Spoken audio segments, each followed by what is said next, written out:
Halo, saya selalu membaca komentar yang Anda tinggalkan. Dan saya tahu kalian suka ngemil sambil menonton video di Aryo Privado. Jadi, selamat makan. Ngomong-ngomong, namaku Christina. Orang tua saya sangat ketat. Adikku Julia dan aku harus pergi ke gereja bersama mereka setiap minggu dan pada akhirnya mereka mengirim kami ke sekolah agama, mengenakan riasan, pakaian terbuka, dan berbicara dengan anak laki-laki sangat dilarang. Orang tua saya mendirikan badan amal. Seringkali, mereka mengadakan acara untuk memberikan manfaat kepada mereka yang paling membutuhkan. Julia menyukai kehidupan itu, tapi diam-diam aku bermimpi berkencan dengan gadis-gadis dan pergi ke pesta. Suatu hari, saudara perempuan saya, para relawan organisasi, dan saya harus menyerahkan uang yang kami kumpulkan ke panti asuhan yang memiliki reputasi buruk. Hanya remaja paling bermasalah yang pergi ke sana. Panti asuhan itu berjarak 10 mil dari kota kami. Ketika kami tiba, saya melihat sekelompok orang di pintu masuk. Kenapa mereka berpakaian seperti itu? Berbeda dengan Julia, saya menyukai gaya mereka. Ada satu pria di antara mereka yang membuatku tidak bisa mengalihkan pandanganku. Dia cantik. Mata kami tiba-tiba bertemu dan dia mengedipkan mata padaku. Wajahku langsung memerah seperti lobster dan menunduk. Kami hendak pergi setelah menyerahkan uang kepada direktur panti asuhan, ketika badai dahsyat mulai terjadi. Hujan merusak jalan dan angin merobohkan beberapa pohon. Mengemudi dalam cuaca seperti ini berbahaya. Menginaplah di sini malam ini. Semua relawan diberi sebuah ruangan. Aku tinggal bersama Julia. Dia pingsan begitu dia meletakkan kepalanya di atas bantal, tapi aku membolak-balikan tempat tidur. Kuntul membuatku bergidik. Lalu aku mendengar langkah kaki dan tawa teredam di luar pintu kami.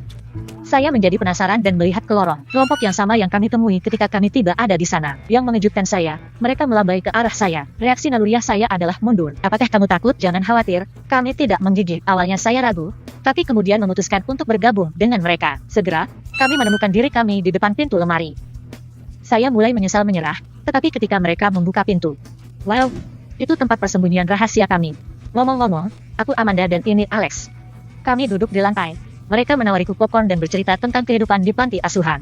Semua orang di keluarga saya adalah sukarelawan. Ini bukanlah sesuatu yang patut Anda banggakan. Semua sukarelawan tidak jujur. Ini tidak benar. Kami membantu semua orang yang membutuhkan. Ya, tentu saja. Awalnya kami hanya ngobrol saja, tapi kemudian Amanda menyarankan agar kami bermain memutar botol.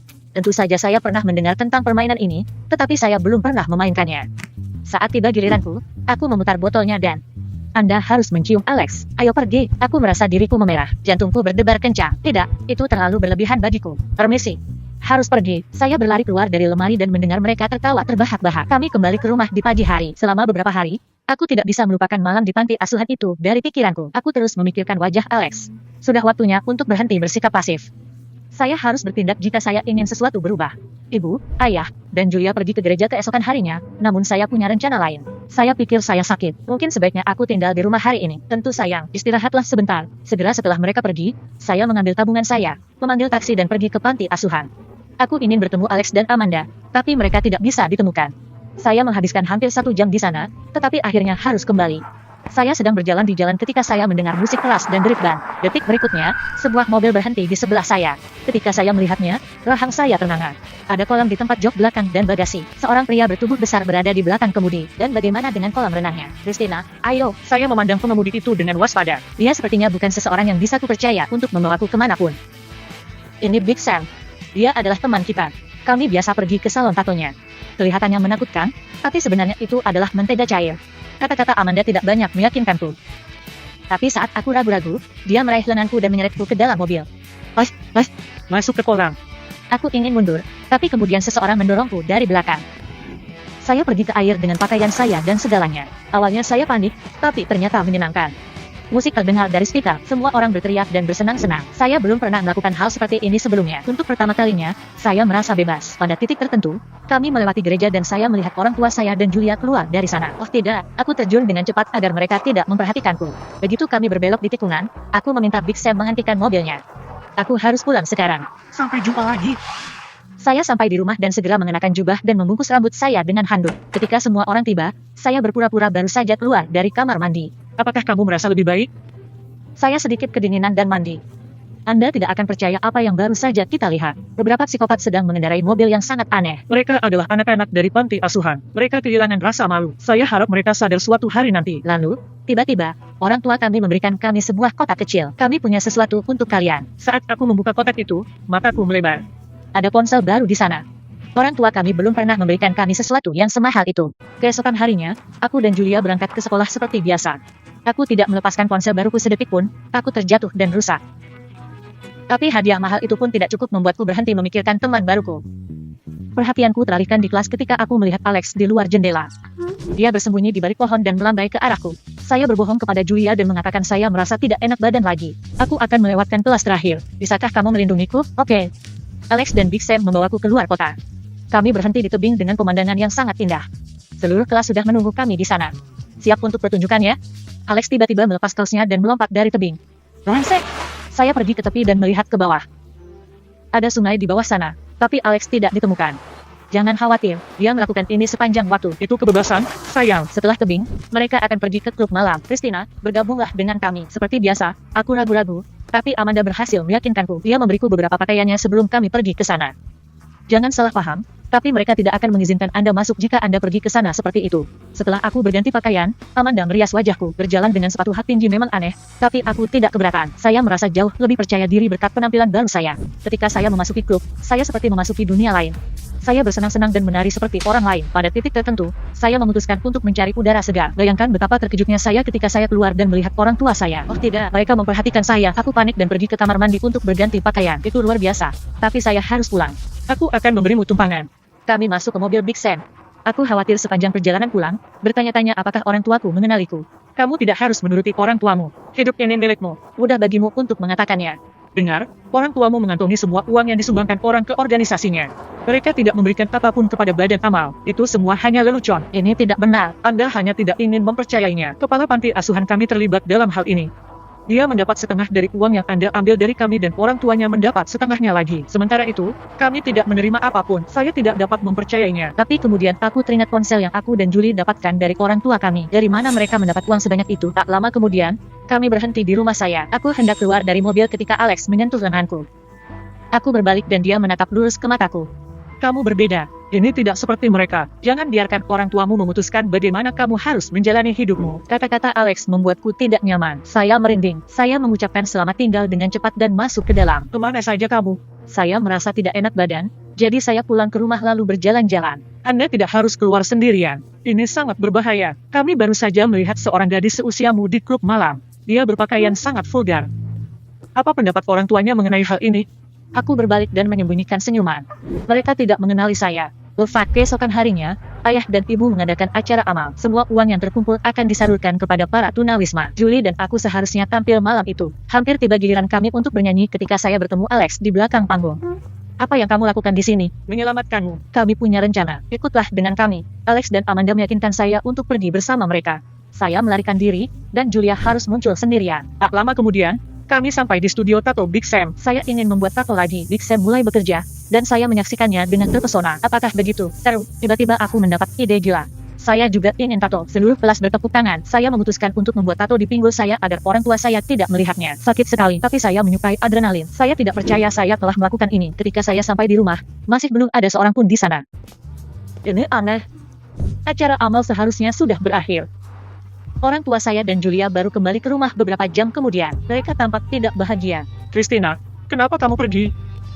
Maaf, aku merasa tidak enak badan lagi. Haruskah saya memanggil dokter? Tidak, aku lebih baik sekarang. Yang mengejutkan saya, orang tua saya memberitahu saya bahwa seseorang telah mencuri semua sumbangan dari acara tersebut. Beraninya ada orang yang melakukan ini, mencuri dari mereka yang membutuhkan? Kisah ini tampak sangat mencurigakan bagi saya. Kata-kata Alex tentang orang tuaku langsung terlintas di benakku. Julie dan aku pergi ke kamar kami. Dia menatapku dengan aneh sebelum tidur. Apakah kamu benar-benar merasa tidak enak badan? Tapi tentu saja, aku tidak akan meninggalkanmu jika kamu baik-baik saja. Berbohong menjadi kebiasaan buruk. Keesokan harinya, saya menyelinap keluar untuk menemui Alex lagi. Dia memperkenalkan saya kepada seorang anak laki-laki bernama Luke. Dia berasal dari panti asuhan di kota tetangga. Bos di sana benar-benar idiot dan membuat hidup Luke seperti neraka. Jadi dia harus melarikan diri. Dia tidak punya tempat tinggal sekarang. Christina, tidak bisakah dia tinggal di rumahmu? Apa yang kamu bicarakan? Bisakah saya tinggal di loteng? Permintaan mereka membuatku bingung. Tolong, kami sangat membutuhkan bantuan Anda. Ditambah lagi, Luke bisa mengawasi orang tuanya. Saatnya untuk menangkap basah mereka sedang beraksi. Kali ini, aku lebih ragu-ragu dari biasanya. Alex meraih tanganku dan menarikku ke samping. Lalu, dia dengan lembut membelai wajahku. Aku sangat menyukaimu, Christina. Alex membungkuk dan cium aku. Dengan ragu aku melingkarkan lenganku di lehernya. Ribuan kupu-kupu berterbangan di perutku. Saya akhirnya merasa seperti wanita dewasa. Pada akhirnya, aku membiarkan Luke tinggal di loteng kami untuk sementara waktu. Dia tampak seperti pria yang baik dan saya tidak ingin mengecewakan Alex. Malam itu, keluargaku sedang makan malam ketika kami mendengar suara aneh di lantai atas. Apakah kamu mendengarnya? Itu pasti seekor tikus. Saya melihat satu di kamar kami hari ini. Seekor tikus? Kita perlu memasang perangkap tikus di sekitar rumah. Keesokan paginya, saya mengambil sarapan Luke. Apakah kamu akan makan semua ini? Akhir-akhir ini aku merasa sangat lapar. Saya pikir saya membaik. Tak lama kemudian, orang tua kami memberi kami hadiah lagi. Sekarang handphone nirkabel. Namun alih-alih senang, yang saya rasakan hanyalah kekecewaan. Sepertinya Alex benar. Beberapa hari berikutnya berlalu. Suatu malam, saya tersandung saat keluar dari kamar mandi. Sayangnya, Julia sedang lewat saat itu. Kakiku akhirnya terbuka dan, apakah itu tato? Tidak ada gunanya menyangkalnya, jadi aku segera mulai memohon. Tolong jangan beritahu orang tua kami. Ah, Kak, apa yang terjadi padamu? Oke, aku tidak akan memberitahu mereka apapun. Terima kasih, kamu yang terbaik. Aku berharap ini adalah akhir, tapi ini hanyalah permulaan. Suatu malam, saya pergi ke loteng saat larut malam untuk membawakan makan malam untuk Luke. Tapi dia tidak ada di sana, jadi aku mendengar suara di luar dan Luke masuk melalui jendela. Dia mengenakan topeng ski. Apa yang terjadi? Mengapa Anda menggunakan ini? Sejak saya melarikan diri dari panti asuhan, polisi mencari saya. Saya menyelinap keluar untuk mencari Alex dan memakai topeng sehingga tidak ada yang mengenali saya. Tapi topeng itu membuatmu terlihat semakin mencurigakan. Orang-orang di kota ini sudah terbiasa melihat remaja aneh. Tiba-tiba kami mendengar seseorang menaiki tangga. Sebelum Luke sempat bersembunyi, Julia muncul di loteng. Apa yang terjadi? Saat berikutnya, dia melihat Luke dan membeku. Julia jelas hendak menelepon orang tua kami, tapi saya menghentikannya. Saya harus memberitahu dia semua yang telah saya lakukan dan bahwa orang tua kami adalah penipu. Anda tidak bisa mengatakan apapun kepada mereka. Saya setuju untuk diam tentang tato Anda, tapi ini keterlaluan. Tolong, Julia. Julia tidak percaya orang tua kami akan mengantongi sumbangan tersebut, namun pada akhirnya saya berhasil menepati janjinya untuk menjaga rahasia saya. Beberapa hari kemudian, orang tua kami mengatakan mereka akan mengadakan acara amal lainnya. Ini akan lebih besar dari acara lain yang pernah kami lakukan sebelumnya. Banyak tamu kaya akan hadir di sana. Kami berharap mereka memberikan sumbangan besar. Orang tua saya mungkin ingin memiliki semua uang itu lagi.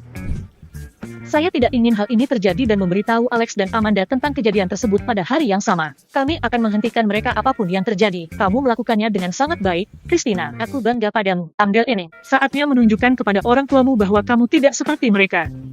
Gunakan ini di acara amal. Berhentilah hidup sesuai aturan mereka. Kamu hanya hidup sekali. Awalnya aku ragu-ragu.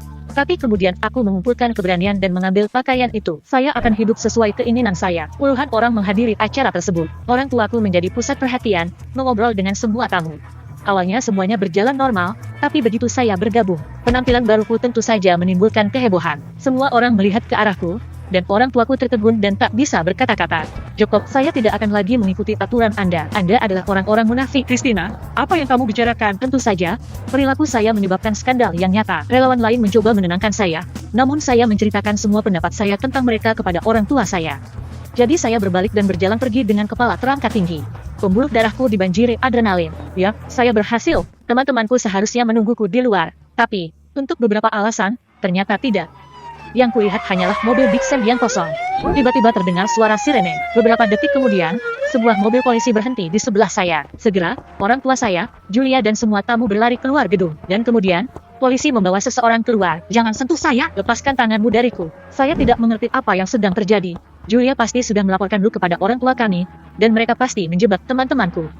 Tapi kemudian orang tuaku memberitahuku sesuatu yang mengubah duniaku.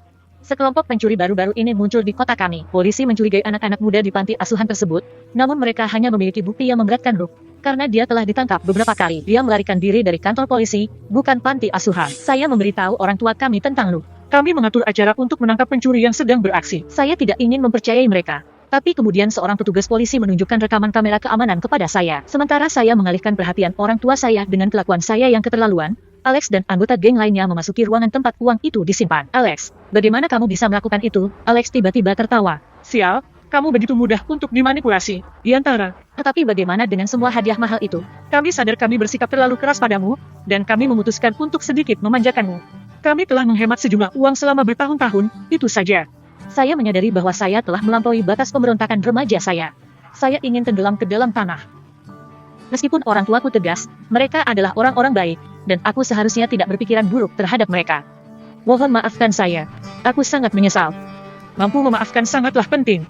Kami akan selalu mencintaimu. Tak lama kemudian, Alex dan gengnya dikirim ke camp khusus untuk remaja bermasalah. Saya meyakinkan orang tua saya untuk memindahkan saya ke sekolah reguler.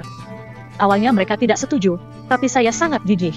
Saya mungkin melakukan kesalahan, tetapi saya juga mendapatkan pengalaman yang sangat berharga. Sekarang saya berpakaian sesuai keinginan saya dan bahkan berkencan. Itu rahasia. Orang tuaku masih cukup ketat, tapi aku akan segera lulus SMA dan segera masuk perguruan tinggi. Kehidupan baru menantiku di sana.